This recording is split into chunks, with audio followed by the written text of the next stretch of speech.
अब वो समय दूर नहीं जब देश का यूनियन बजट पेश होगा, लेकिन अभी भी अलग अलग इंडस्ट्रीज वित्त मंत्री के सामने अपनी सिफारिशें रखती जा रही हैं। हर किसी को कुछ न कुछ उम्मीद तो अब भी है।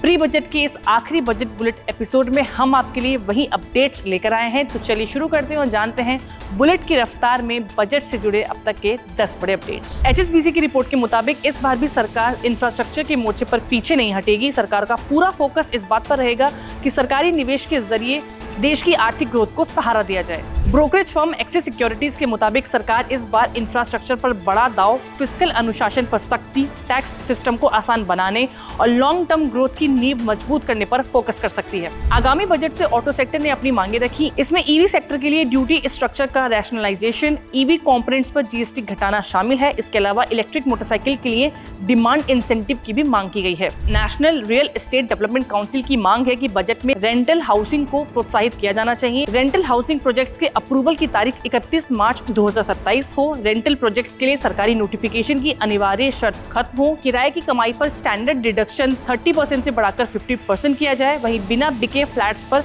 नोशनल रेंट टैक्स से छूट 2 साल बढ़ाकर 5 साल की जाए। इंडस्ट्री बॉडी क्रेडाई का मानना है कि अगर बजट में रियल एस्टेट को industry status, single window clearance, input tax credit और अफोर्डेबल हाउसिंग के लिए स्पष्ट नीति दी जाती है तो इससे निवेश, रोजगार और आवासीय मांग तीनों को मजबूती मिलेगी। एमपी ने मांग की है कि 3 साल से ज्यादा समय तक रखे जाने वाले डेट म्यूचुअल फंड्स पर इंडेक्सेशन का फायदा दोबारा बहाल किया जाए। एमपी का कहना है कि टैक्स की दर को 12.5% रखा जाए या फिर इंडेक्सेशन की साथ 20% का ऑप्शन दिया जाए। इंडियन मेडिकल एसोसिएशन ने सरकार के सामने मांगे रखी हैं। आईएमए की मांग है कि कम से कम 2.5% तुरंत और 2030 तक 5% जीडीपी हेल्थ सेक्टर को मिले। इसके अलावा अस्पतालों को इंफ्रास्ट्रक्चर स्टेटस मिले, 30 साल तक सस्ते लोन और टीयर 2, टीयर 3 शहरों में टैक्स इंसेंटिव मिले। इसके अलावा लाइफ सेविंग मेडिकल इक्विपमेंट पर जीएसटी 0 हो और वैक्सीन पर 100% की जीएसटी छूट मिले। इस बार बजट में सीनियर सिटीजन को ट्रेन टिकट की पुरानी छूट मिल सकती है। 60 साल या उससे ज्यादा के पुरुषों को किराए में 40% की छूट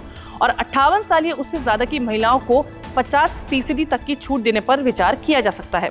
रेंट पे की को-फाउंडर सारिका शेट्टी ने किराए को क्रेडिट स्कोर से जोड़ने की सिफारिश की है। उनका कहना है कि किराया देने को अगर क्रेडिट सिस्टम से जोड़ दिया जाए तो लाखों लोगों को पहली बार फॉर्मल क्रेडिट एक्सेस मिल सकता है। इस बार बजट में सरकार मेडिकल रीइंबर्समेंट को जस का तस वापस लाने के बजाय हेल्थ खर्च को लेकर एक नया सीमित और टारगेटेड सेक्शन जोड़ने पर विचार कर सकती है।